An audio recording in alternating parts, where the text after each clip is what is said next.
Guys, good morning. Thanks for joining my daily channel. I am on here just about every day. There are very few times I will not be on here because I am working to help women in many areas of their life, not just abortion.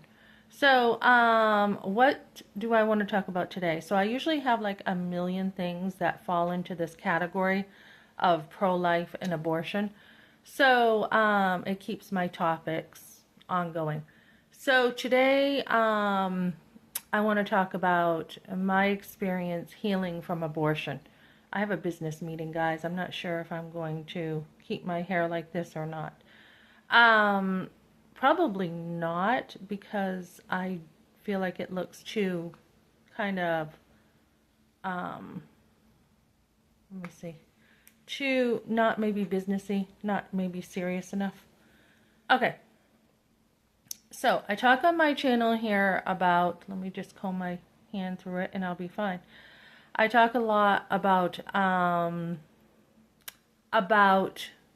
the home life for women, and that is very, very important, guys, is to have your family. If you have your family, you have everything.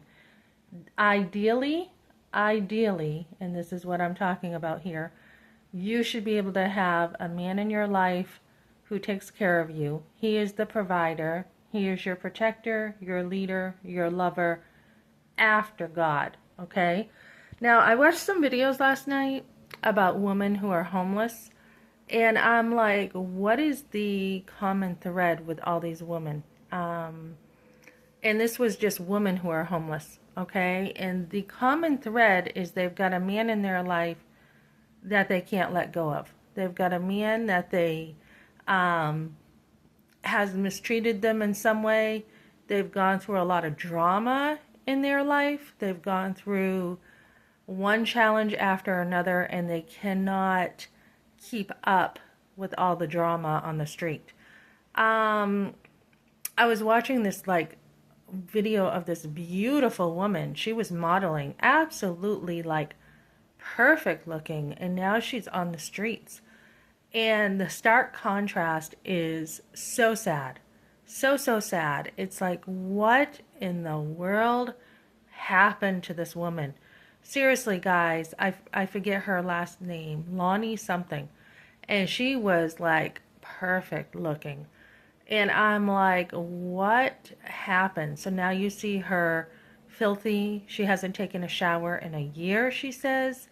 She's got an attitude that she doesn't need anybody. Nobody cares about her. She doesn't need anybody. Now, tenacity, she is surviving, but that tenacity of I have enough resolve to make it on my own is good to a point. But when you are suffering needlessly, it's like, why are you doing this? What is the point of this? So, you got to be able to open up and ask for your needs, guys. Everybody has needs. Whether you're homeless and you're like begging for something, or you're just making it on your own, or you're in a very high-end job where you're like, hey, I've got to find sales, I've got to figure out how to do this. Everyone has needs, and there's no shame in asking for needs. And when I went to a church and I was talking about where I am in life, and the pastor is like, I would never go into a church and ask for help. I'm sorry, but the Bible talks about making sure you are dependent on one another as a family of God. Make sure you're helping one another. And I just couldn't believe the twist of scripture. Not only with that, but Jesus never drank wine. It's always grape juice for some people, right? And that contradicts scripture, because he would not be called a glutton for enjoying food or a wine biter for enjoying wine. And he made the best of the wine. So I don't think it was he made the best grape juice ever, okay? So there's a couple interpretations on it, but that is my interpretation. And I think we can say this is the two interpretations, and this is my personal one, not a black and white, this is the way it is, period. So, so these girls who are homeless, okay, a lot of them have had drama. They're not saved. Maybe some are, but they have challenges they just can't get above. So, I want to talk about today basically helping other women. That's what I have a heart for.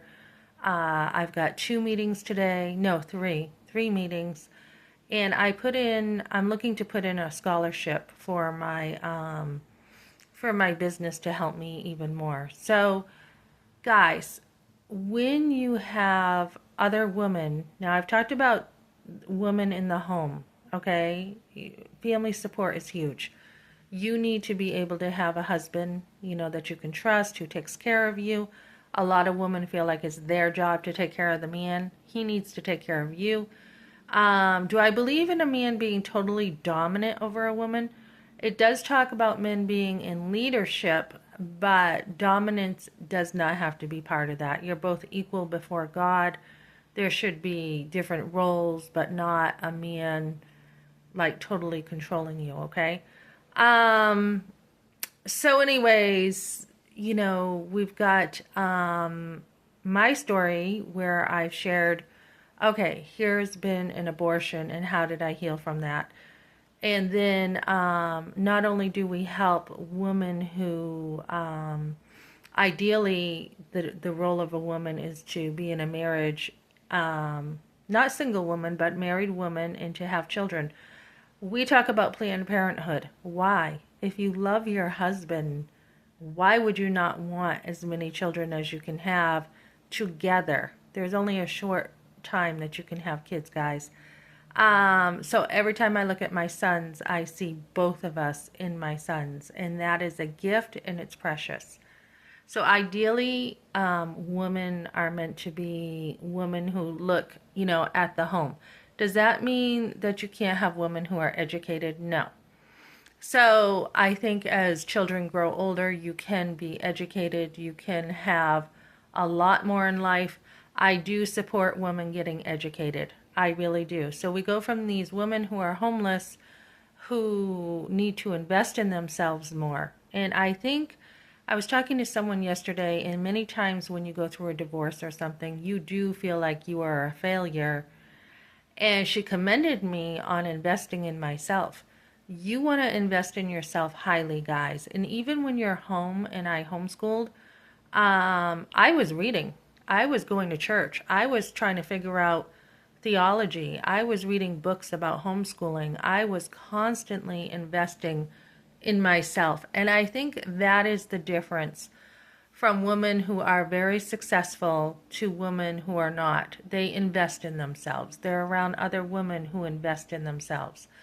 That is not selfish, guys. And even if you grow up like I did with a tribe, a lot of women around me, my aunt, my grandmother, my mother, my other aunts, family, friends, etc., you have people who are believing in you and investing in you. And I think that's the difference, guys. So today I will be investing in myself with some AI information, some other stuff I'm looking into for my business. And then personally, invest in myself. I invest in my family. I think that is the key. Always be learning, always be investing in yourself. So as I have my pro-life channel here, how did this happen? How did I come from a place where it was okay to have an abortion, to kill a child, to a place where I now have, I have 5 sons and I am a family woman? How does that happen? Because a lot of women cannot get to a place where they have healed enough to even have another child. So for me, the underpinnings were already there. I was already dating my husband, dating other guys. I dated other guys first, then my husband. So the underpinnings of his love for me and his chase for me was already there. And then once we married, I didn't really deal with the abortion. It was something that you usually don't deal with for years. And then as I had kids, things were slowly coming out. And then I reinvested in myself to heal, especially over here. The last 3 years, I've done a lot of work on myself. But even with that, I was constantly learning and hard work. Hard work is what I got from my family. and constantly learning and seeing the results, seeing, oh, if I budget $1 over here, this is how it's going to change my life. If I budget $1 over here, this is how it will not improve my life. So I think really just, watching YouTube channels about money, watching, I'm doing some college courses for free. I'm reading. I'm looking into nonprofit. I'm around people. I have support where I live very frugally here. I think it's just constantly investing in yourself and knowing you are worth it, ladies. Knowing that if you don't care about yourself, who's going to care about you?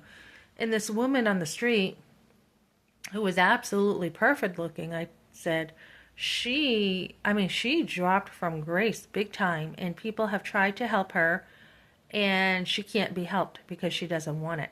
She feels nobody cares about her. So if you feel nobody cares about you and you don't care about yourself enough, who else is going to care about you? So I guess that's my message for today, guys, is to care about yourself enough. And when I was on live action comments, someone said, oh, women need to respect their own bodies more. Well, yeah, but how do you learn that? How do you learn that there are other principles in life that say, I don't need to have sex with a guy. I don't need to find my worth in, sex or in my beauty or in my, how much I accomplish or how much I have. That is really finding your worth and who you are before God. So a lot of women have not come to a place of really knowing God and being like, hey, God values me, so why would I be living like this? Um, so it's a narrow road, it's hard work, it's dealing with a lot of different stuff. And whoop, I got a message. So you always want to be working hard, ladies, and don't let shame or guilt or anything hold you back. You are totally forgiven before God for any part you played. People who used you, they are forgiven before God too. So yeah, that's my message, guys. You can turn your life around, and I certainly did. And the way I did it was, I was married to my husband, and we decided to, live in a trailer, and I use my time instead of my time going to other things. I use my time to improve my life, and it's for free, and anybody can do it, and you can find the time. Okay, thanks for joining me, guys.